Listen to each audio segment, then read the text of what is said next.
All right, Tara and whoever's wanting to see the bread process, April's got strict instructions not to film. You better stop. My face, yeah, okay. Anyway, so here we are. This is the Bosch that you've heard about that you probably haven't seen. The new Bosches that can do the 5 or 6 loaves of bread does not look like this old one. And so you can look it up if you're ever interested in that, but it's still the same motor, they said. So anyway, this is just a bottle I have that's marked with my 6 cups because I do the large batch in here where you're doing the 2 loaf batch. So I just pour my 6 cups of warm water in.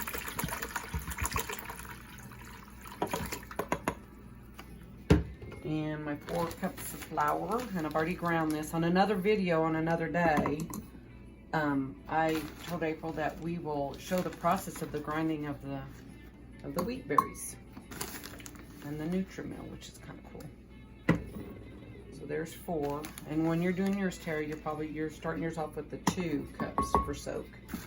That, and we want the yeast, which is I use SAF, but you can, as long as it's instant. I told you about that. It doesn't matter as long as you're using instant. For mine, it's 3 of these. And 2 tablespoons. No, we're not putting the salt in yet. We're going to do the water, the yeast, the flour, and that's it. Some people go ahead and put the honey and stuff in. I just don't. I just put these 3 in. And I don't know which version of recipe you have. I just get a little bit of yeast down in there. And then I put my timer on for like 15 minutes. But I do know that sometimes activating yeast and stuff, if you'll put your sweetener in there, it activates and all that. I've never had a problem. I just put these things in and wait the 15 minutes. Your recipe may say 30 minutes, as long as it's 15 or 30 minutes. The original recipe I think said 30 minutes, but anyway, okay, so we'll cut it here for now. Okay, it's been 15 minutes, and so if you see it's all lumpy and it smells very yeasty. So at this point, we add all the other things in. It's ready to go. So we're going to add in I usually do the honey and the oil. Oil is already measured out, and you can use any oils you want. I told you what's worked and what hasn't worked, so you have to just experiment and choose which one you want. Olive oil probably. Canola oil, so I think works the best, but they all have issues changing the texture or the taste. So canola does the best, but I know it's a terrible oil. So and if you put your oil in your measure cup first, then your honey should be easy to pour out. Now, I do not use local honey. I did for a while until I realized that when you bake your oil, 350 degrees, when you cook your oil, anything good in there for any good benefits is no longer there. So if you're gonna bake, just get regular honey and use your good local honey raw. Okay. Then for my dough enhancer, you can buy dough enhancer, but I've started, let me get my salt in there. I've started 2 years ago just doing my 3 things for my dough enhancer. The vinegar, the vitamin C powder, and the ginger works really good. Now this is the large batch, which you're not doing, but if you ever do, the measurements of course are different than what you're using. They're all just in bigger amounts. On our paper, I've got it marked for both the 2 loaves or the 5 loaves. So we need ginger, which is a teaspoon of ginger. And the vitamin C powder now is going to be the hardest thing for you to find.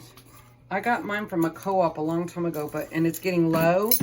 When I run out of the vitamin C powder, I'll probably have to get some off of Amazon because I think it really does help preserve your bread just a little bit. and it's 2 teaspoons is what I usually use.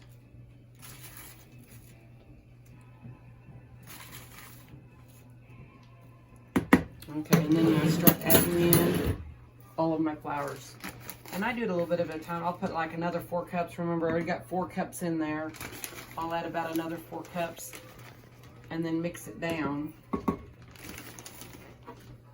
Just so it don't try to overflow. This will hold, I think it's 16, 18 cups is this recipe, but it'll hold more than that. You can do large batch anything in this thing. I'm gonna get it to just stir it down a little bit. Probably add more of the flour in. What's good about a box, you can take the tupper lid out and add your ingredients into here. I a lot of times will do that, but I will still stop it because it can make it real dusty. So I'm adding about another 4 in. 4, 8, 12. That'll be making it about 12 with these 4. And really, you can just eyeball it, because when it starts pulling away, you know it's about there, no matter how much you put in.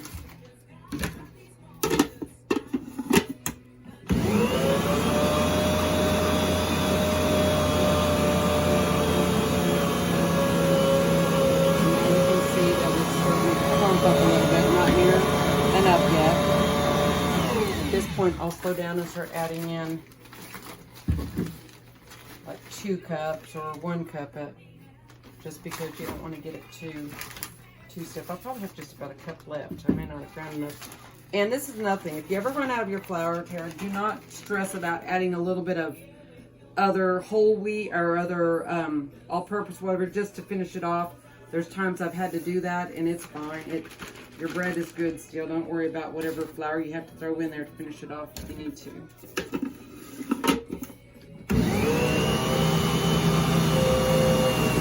as you can kind of see, give a few minutes and that will tell you if you need any more or not. It's going to get clumpy, give it a minute. And if it still stays away from the sides, like that is, see how it's clean around the sides and not super sticky, that's probably just about enough flour. That's about 16 cups there for your large batch. Now you see how it's starting to get a little bit sticky? A little bit's fine. You just don't want it all sticky to the side. That means you do not have enough flour. And at this point, I see that it's good. So what I generally do is put it up on my medium. My KitchenAid's a little bit different. And just let it go for 8 to 10 minutes. And then I'll show you what it's going to look like in 8 to 10 minutes. 4 minutes in, about halfway through its process, so we want to give you a look-see. A little bit of a stick at the top, that's fine. It all incorporate in, it's fine. So normally I use spray on these stainless steel pans, but I don't have spray oil right now, so I will use the brush and just brush it on. These are the stainless steel pans, and these are not loaf pans. They're bread pans, a little bit more narrow. Some of them are too wide, so try to stick with just your regular bread pans, or more narrow, the better anyway. It's been about 8 minutes, 9 minutes. You can do it, 10 minutes. I wouldn't get too, I used to worry about exactly doing the little test to make sure it's gonna do its window test and all that. With wheat, it's a little bit harder. See, that one doesn't pull out. But if you want to do it another minute or two, it's fine. But this bread will turn out good regardless. So the biggest issue I have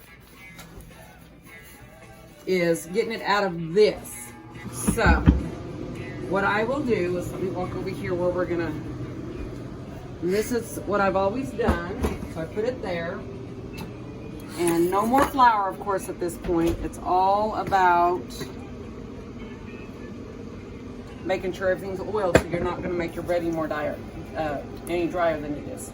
So just get you out some oil and get it out of your machine.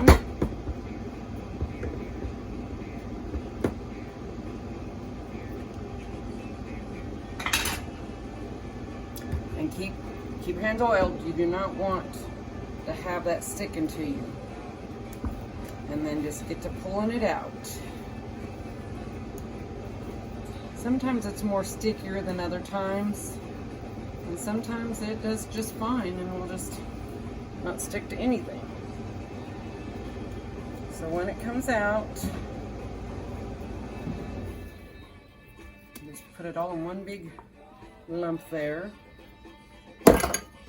And, all right. Okay, so now we got it out. Just keeping everything oiled wherever that dough's gonna be. Just keep them all together in one big lump. Now this is enough for 5 to 6 loaves. I can get 6 out of here, but I kind of like having 5 loaves. It makes them a little bit bigger, kind of like the bigger loaves of bread. So I just kind of squeeze it out. Now you can weigh this and get them exact or whatever. Just use your scraper and just guesstimate your 5 or 6 if you're doing a large batch. And sometimes I'll have a bunch left over, and since my eyeing is not great, I'll just kind of chop it up to some and add them back in. Like that one might be a little bit smaller. Just kind of even them up a little bit. And kind of like that. So we're going to start rolling these out now. Now there's different ways. There are different ways of rolling up your bread dough. It's kind of smaller than the others. I've always done this, but there's different methods you can look up. I just kind of smash it out. I fold it 1/3 and 1/3. Smash it back down, get all air bubbles out, and try to get it a little bit wide as your pan. And then I just start rolling it up tight, tight, tight. And then I seal up my bottom a little bit. Seam side down, punch it in, and seal up the ends. And that's how I do it. But everybody will have to find their own way of making your little loaves. Sounds a little small, but so there's one. We do it again. Mash them out, mash them out.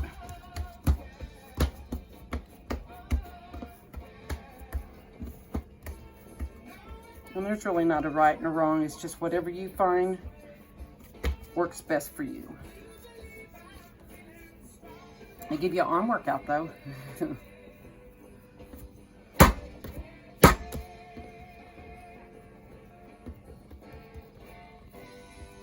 Cinnamon rolls are kind of the same way. We'll have to do those sometime, either together or on film. They're kind of fun too. They're just more work, but they're good too.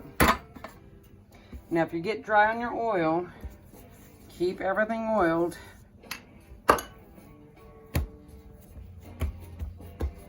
Like I told you, Tara, on the phone also, if these ever get away from you, like if you're out doing something, all of a sudden they got too big, throw them back out of your pan, squash them down, and put them back in there. Let them. Now the next time it rises, though, it will rise faster than this time. But you totally can squash those all down again and let them re-rise if they get too big. So what we're looking for now, that's a pretty big loaf of bread. That's a funky loaf of bread. Hey, he's the ugly one. You always get an ugly one in your batch. What we're looking for is about letting these double in size. And remember, in your oven, they're going to get a burst also. So, but about double size. So now I'll take my plastic wrap and just cover them. And I put the timer on for about 30 minutes and see where they look. Sometimes in the summer, high humidity, it may take longer or shorter. Winter, it's kind of colder, maybe longer. So just start at 30 minutes, see if they look about double.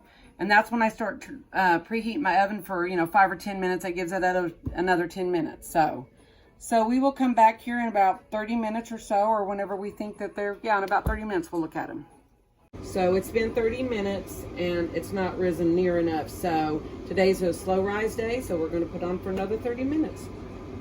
So I moved them onto the stove so that they could get a little bit of heat and rise better. So they're about doubled, so going in the oven now. And so I wanted to show you, if you can see down here, April, how we get 5 loaves in the oven, the 3 in the back, and so you can bake them with some room still. So I'm just pulling the bread out. It's very hot. And I want to show you something, Tara. So isn't that the prettiest bread?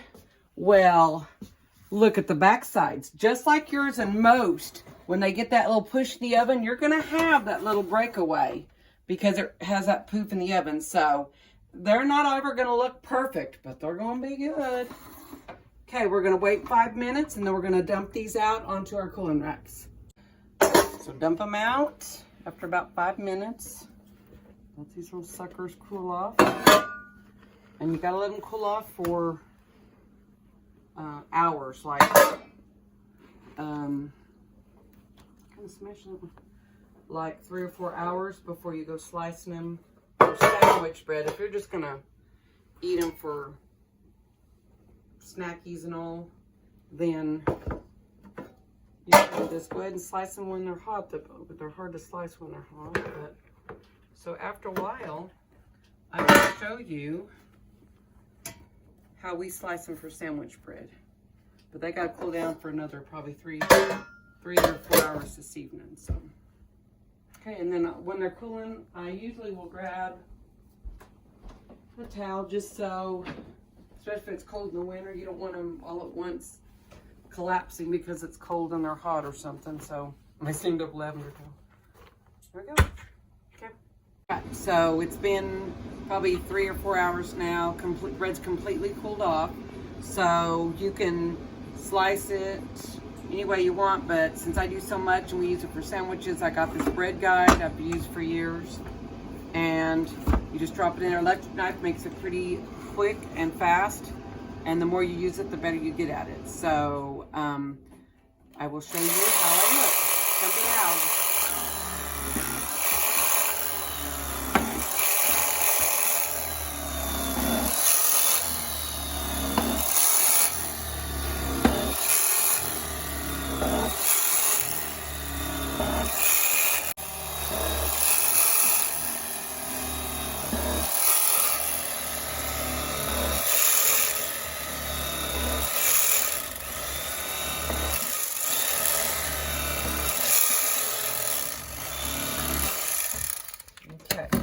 Then I get my bags, and I'll bring some of these next time I come because there's like 1,000 of them, or maybe 2. I bought a few years ago, and these will last my lifetime and many other people's lifetimes. I usually used to split this, get them from the co-op, but I just end up buying the whole thing myself. So anyway, they're pretty thick bags, and they're pleated at the bottom, so they work really well. So what I do is just gather up all my breads. I usually pick up 4 or 5 pieces at a time, and then slide it down to the bottom and just build it all on there. Lay them all the same way. And then I try to get out a little bit of the air, kind of just like such. And then your bread ties, and you wind up with about 5 of those lovely little loaves of bread. You can do it.